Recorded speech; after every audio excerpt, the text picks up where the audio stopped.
Всем привет, мои хорошие! Сегодня мы будем строить пентхаус для художника либо художницы. Эта идея у меня зародилась именно отталкиваясь от того, что я хотела построить непосредственно студию. К счастью, мне довелось побывать во многих студиях художников. Я примерно представляю, как они выглядят на самом деле. Поэтому мне очень хотелось построить именно такое творческое, очень открытое, очень солнечное пространство. И мне показалось, что именно пентхаус станет таким местом, где будет много солнца, много воздуха, где можно построить вот эти панорамные огромные окна. Плюс я очень люблю использовать стеклянные крыши в Sims 4. Мне кажется, когда их добавили, это был мой просто личный праздник. Я радовалась как ребенок очень долго. И мне кажется, именно для этой постройки они идеальны, эти стеклянные крыши. Единственное, что, конечно же, их функциональность немножко меня смущает. Не знаю, у меня все время с ними проблемы, потому что я там то пол не могу разместить, то что-то перекрасить, то переделать. Именно внутри самой этой крыши у меня всегда какие-то проблемки возникают, но я плюс-минус справилась со всем этим делом. Еще одной интересной проблемой именно в этой постройке почему-то у меня была эта проблема с освещением. Я постоянно перекладываю между днем и ночью и всеми временами дня свою постройку, потому что цвета так искажались, что просто радикально практически. То есть у меня постоянно были проблемы именно с тем, что с одним освещением что-то очень желтое, с другим освещением что-то очень серое и так далее. В общем, цвета постоянно менялись, и это меня немного напрягало. Ну ладно, давайте о самой постройке. Как я уже сказала, идея родилась именно создать огромное пространство художественной студии, то есть это именно такая мастерская художественная в классическом понимании. То есть, да, мне довелось побывать в таких студиях, и они всегда такие с высокими потолками, с кучей всякого внутри. То есть там и картины, и все на свете, что вообще можно представить, и какие-то баночки, скляночки, еще какие-то натюрмортики. В общем, там всего очень много. Я вам уже скоро покажу все это дело. И я понимала, что где-то нужно еще построить жилую зону, то есть это такое совмещенное, и я решила, что внизу будет небольшая квартирка, такая открытой планировки, а сверху будет уже непосредственно студия, большая, просторная, светлая, с кучей панорамных окон и так далее. И все эти постройки, они такие с минимумом декора, то есть практически везде это просто кирпич, голый кирпич и бетон, типа бетонный пол, и все. То есть здесь живет именно такой творец, которому все равно, что его окружает, ему важно его творчество, но для души все-таки я потом построила такой садик, в котором можно сидеть, наслаждаться жизнью, пейзажем. Это такое пища для ума, для творчества, но все окружение, то есть вся постройка сделана так, чтобы именно не мешать творчеству, а только ему способствовать. Я первый раз, если честно, строила пентхаус, как-то до этого я всегда использовала те, которые уже построены, просто там меняла немного планировку, добавляла другую мебель и так далее, но здесь я это сделала впервые, мне на самом деле очень понравилось, хотя участок, конечно, очень большой. И когда я принялась наконец-то за студию, я начала все-таки с нее, потому что мне очень хотелось ее сделать, прям ручки чесались. Я ограничила фильтры, я потом не ограничивала себя фильтром и просто подоставала, в общем, все, что мне предполагалось, было нужно, то есть всякие кораблики, статуэтки, вазочки и так далее. Это очень частое такое наполнение, особенно всякие статуи. К сожалению, здесь в Симсах нету, но очень часто еще, знаете, такие гипсовые головы есть, Афродиты, Аполлон есть, глаза такие большие, отдельный нос. Это тоже очень такая характерная вещь для художественных мастерских. Ну, потому что это привычная вещь еще с художки. Кто учился в художке, это просто какое-то такое самое первое впечатление вещей, которых тебя окружает.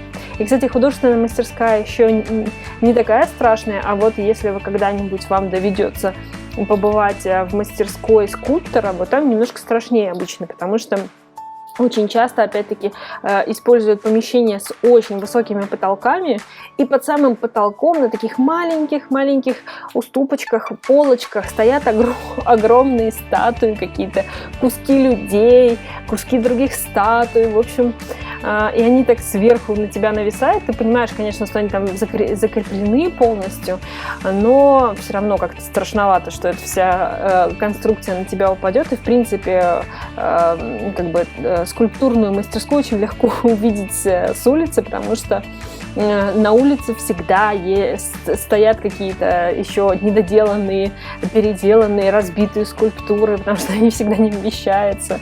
В общем, это всегда такое интересное зрелище. У нас же все-таки художественная мастерская, поэтому я подоставала из декора все возможные картины, которые висят, стоят, сложенные. Я поиграла с цветом, с размером, чтобы сделать это максимально разным, чтобы заполнить. Плюс я всяких статуек наставила, потому что это удобно, когда ты много этим занимаешься, что у тебя под рукой всегда есть какие-то вот такие вот странные вещи, казалось бы. Но те, кто занимается рисунком, живописью, особенно на заказ, они вот такие вот вещи всегда собирают как сумасшедшие, потому что это очень ценно. Потому что всегда удобнее рисовать с натуры.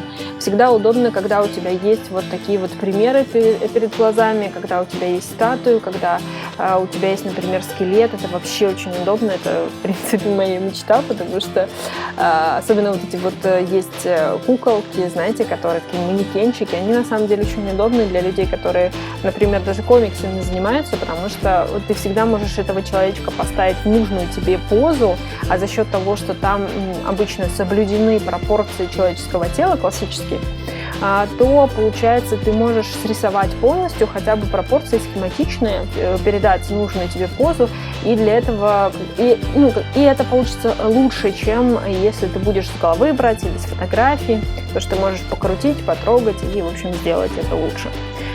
Поэтому здесь я постаралась напихать всего. На стенах обычно, кстати, картин не висит в художественных мастерских. Я почему-то заметила, что такое бывает. То есть они в основном все стоят. Потому что часть из них, возможно, там нужна для выставки, часть там продана, часть не дописана. И, в общем, каждый раз их вешать на стену не очень удобно. А когда они стоят на полу, вот так вот сложены, они как бы более мобильные, более удобные в этом плане. И в этой мастерской я сделала типа маленького балкончика такого себе, чтобы можно было сидеть, пить кофеечек, наблюдать за городом. Мне кажется, это очень круто. Еще один лайфхак, который вам могу подсказать, это вот эти тематические комнаты.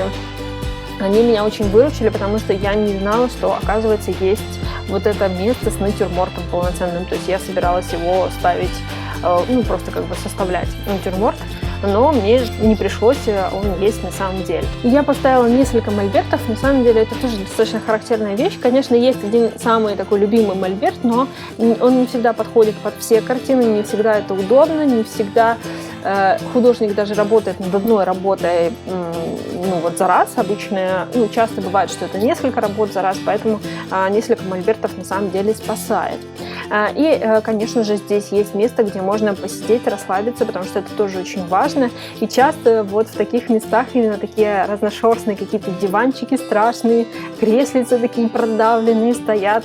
И я сделала такой столик очень захламленный, с чашками, с бокалами вина, который тоже часто встречается в мастерских. То есть всегда там есть какой-нибудь диванчик, топчанчик, где можно посидеть, расслабиться, поболтать, может быть, с гостями.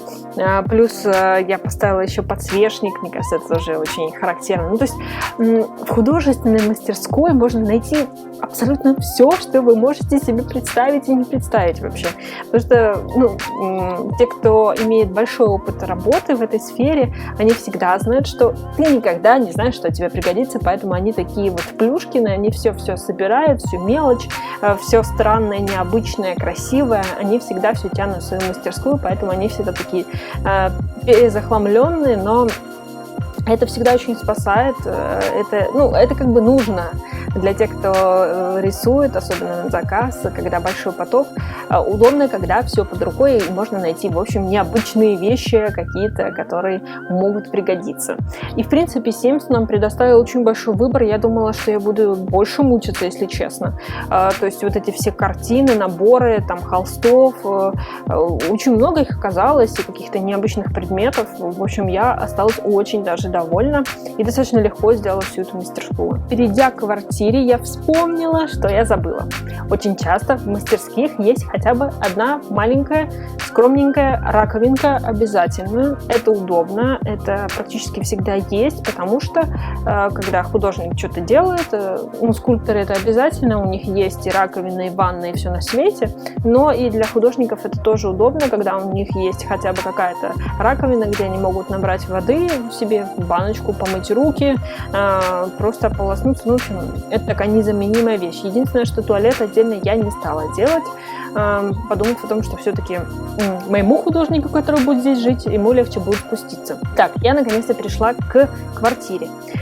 Я сначала думала сделать ее тоже такой захламленной, такой всей насыщенной картинами и всем прочим, но что-то мне захотелось сделать очень пустую квартиру, очень ненаполненную. Вот эта ванна, которую я сделала, она прям задала тренд всей квартире. То есть ванная вообще необычная, мне кажется, для Sims 4. То есть все по углам, ничего нет, лишнего декора. Я даже эту полочку, которая со всякими баночками, со скрипом как бы поставила, но я понимала, что без нее совсем будет худо для человека, который будет здесь жить. Но вот этот еще раковина из эко-жизни, она прям, в общем, вписалась идеально.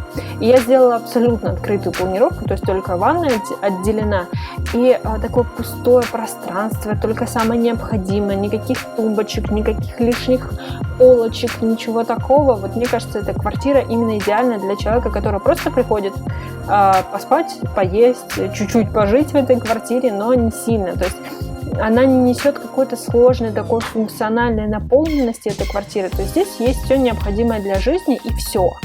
И это как бы максимум того, что нужно человеку для жизни. И поэтому она такая пустая, такая светлая, как бы в очень простых лаконичных цветах, без лишнего декора. Я даже на кухне ничего не добавляла. То есть только самое необходимое. То есть все, что там как бы нужно человеку, оно все находится в полочках, в шкафчиках и как бы все. То есть ничего абсолютно лишнего на поверхностях нету. Ну, тем более люди, которые много работают, они не успевают как-то засорять вокруг себя пространство, потому что для этого нужно быть дома. А дома такие люди редко бывают. Так что я сделала все по минимуму. И посередине я поставила вот такой вот большой диван, совместив два. Здесь нет телевизора, и этот диван просто для отдыха, для расслабления. И вот садик, о котором я говорила. Я не стала полностью все закрывать зеленью, хотя очень хотелось, мне показалось, это была бы такая более интимная атмосфера. Ну, ладно, пентхаус нас никто не видит. И я сделала чисто обычный садик, который бы я сделала вокруг дома. Мне показалось, за счет того, что здесь большое пространство есть, то можно себе это позволить. Я не знаю, как бы это вживую было, но так в Симсах получилось очень даже симпатично. Мне очень понравилось. Тем более, что сверху все перекрывает как бы студия, которая нависает над этим всем. И мне очень понравилась вот эта стадия с девушкой, боже, как я ее называю, статуя с девушкой и фонтанчик весь в цветах утопающих. Мне кажется, это какой-то такой уголок очень интимный, очень такой личный, милый и, не знаю, он какой-то такой необычный. Мне кажется, такого не ожидаешь увидеть, когда такая минималистичная квартира пустая, и тут вдруг такой перегруженный сад с кучей цветов, растений.